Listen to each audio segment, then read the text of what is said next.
NickMercs has officially left Faze Clan. If you look at the articles and you look at the post and the mutual gratitude and recognition from both parties, it makes you kind of wonder what exactly happened and what was the reasoning behind it and what's the future for NickMercs. Welcome to the channel, everybody. Jimmy or Chaos.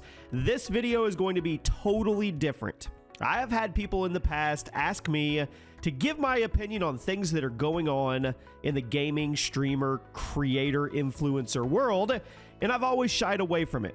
A long time ago, I had a channel called Cuss, Chaos Unsilenced, where we took off the filter and we talked about everything that was going on in the world, whether it was pop culture, gaming, it didn't matter, but that was a different time, different place. So I thought I would try this, and I have a lot of thoughts. I see most everything that goes on in the streaming world, in the gaming world, and I thought it would be fun to talk about it with you guys. So if this is something you guys enjoy, this is completely different content from what you are used to on this channel, you let me know in the comments. Give me some feedback, and let's talk about Nick.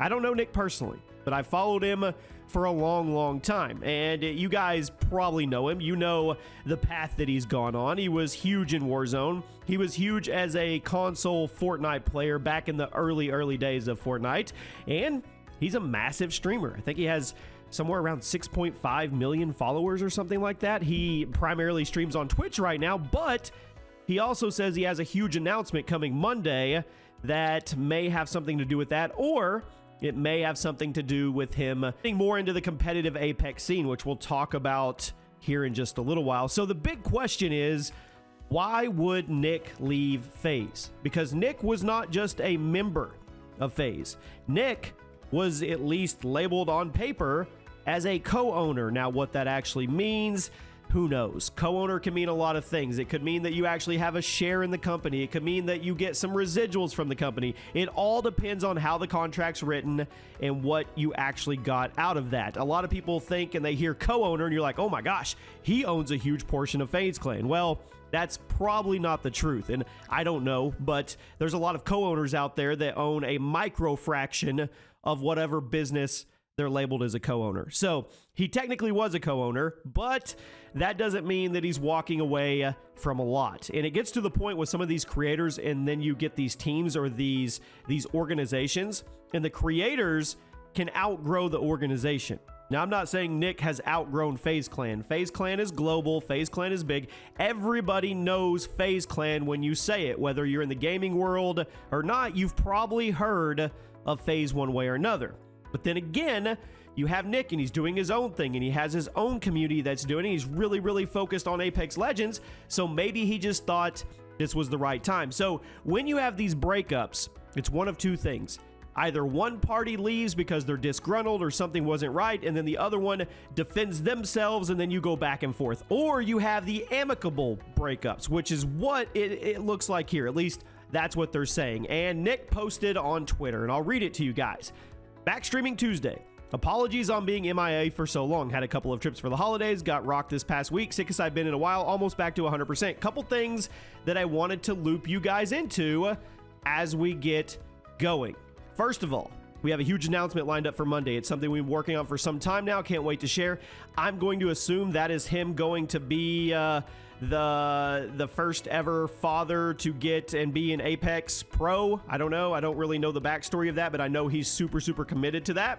And additionally, I want to let y'all know we're no longer with Faze Clan. No issues with them whatsoever. It's just that time to move forward. Y'all know I got a lot of love for Banks, Tommy, Rug, Apex, etc., and wish them and the boys the best. Beyond grateful for the memories and achievements we had together. As for competitive Apex, we'll be back on the grind in a major way over the next few months. First ever 34-year-old father in Pro League. You can lock it in because it's happening. The squad and I have big plans, and there's a lot of scrims and tournaments and ranked leading up. Apex aside, we will be looking at getting some new games, maybe revisit some old gyms whenever there's opportunities and downtime. What would you guys like to see me play? With all that being said, I'm as motivated and hungry to grind as I ever been, so on and so forth. So he's definitely going to be going for the competitive Apex scene, which is cool. But the question is, why would you leave Faze Clan? And if you guys are parting on good terms, what actually happened? Because we know Faze Clan went through a ton of issues with ownership changes, and it looks now like Banks and them are getting it back or have it back and trying to make it what it was, the lifestyle brand with the gaming and everything, because it went off on this corporate tangent that was not Faze Clan. You guys know the whole story. You've seen it blasted everywhere. I mean, Faze Clan, when it got publicly traded, just all of the drama, all of the news. So if they did part in decent ways, does that mean that Nick just gave up his ownership? Did they buy him out? Is there some kind of, I don't know, contract or something that we'll never see, or an agreement or a settlement where he got a cut? I'll give you my opinion. I don't think he took a dime, and I could be way off base. I think he wants to focus on his brand, and I go back to organizations and creators, and sometimes the creators outgrow the organization in terms of what they're trying to do with their brands. Back in the day, and I say back in the day because back in the day, you wanted to be part of an organization. I'll just give you an example. Team Caliber, when we launched Team Caliber, you had creators that wanted to be part of it because it was a bigger entity than they were. They were small channels. They wanted to put their content out there. They wanted to get seen. They wanted to get boosted up by a platform that could give them that exposure. But as we go on, a lot of these creators, they're bigger than the organizations. They are. We have some creators that are their own organizations. Now, am I saying Nick is bigger than Faze? No, I said in the beginning he's not. But in his mind, he may be at that point where his community doesn't need Faze. I mean, what is he getting from Faze besides having Faze NickMercs or Faze Nick in his bio, whatever? I don't think he gets anything from them on that. He is doing his own thing. He's in his own lane. And I think it just probably came to a point where he said, you know what? I don't need Faze Clan. And it's not a bad thing. It's just you're not doing anything for me. And if you want stuff from me, I don't want to focus on that because I want to focus on my community and my achievements and everything that I'm going for, goals and aspirations of this Apex competitive scene. So I don't think it was really a big deal. I think it was a conversation where they all agreed, hey, this is probably best for both. We don't really need you, Nick. You don't really need us. And they just split ways. And I'm going to guess that he probably said, you know what? I'm just going to go.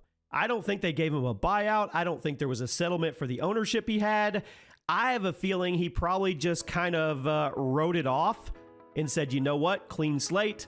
I'm on to do whatever I'm going to do. Now, if this huge announcement Monday is the Apex thing, that's cool. But it could also be something to do with streaming platforms because major creators, whenever they leave an org or something changes or shifts, sometimes that also shifts with the platform. So we'll see, but it's more than likely all about the competitive Apex. But then again, now that I'm looking at the tweet, it's wrote in two different layers. First of all, we have a huge announcement lined up on Monday. It's something we've been working on for some time, can't wait to share. And then you go down two more paragraphs, and he says, ask for competitive Apex. So maybe those aren't the same thing. So maybe that huge announcement is him switching over to a different platform, or it could just be a merch line. It could be new t-shirts coming for his community. Who knows? We'll see. But it's always interesting and it's always fun to kind of predict what went on behind the scenes. It really is. I mean, I've had a little bit of experiences with Tommy and Banks in the past. I know them. We actually bought and traded some MLG players from each other. Yeah, that actually happened. We actually sold Goonjar to Faze Clan back in the MLG days when I owned Team Caliber. I can't remember what the contract was.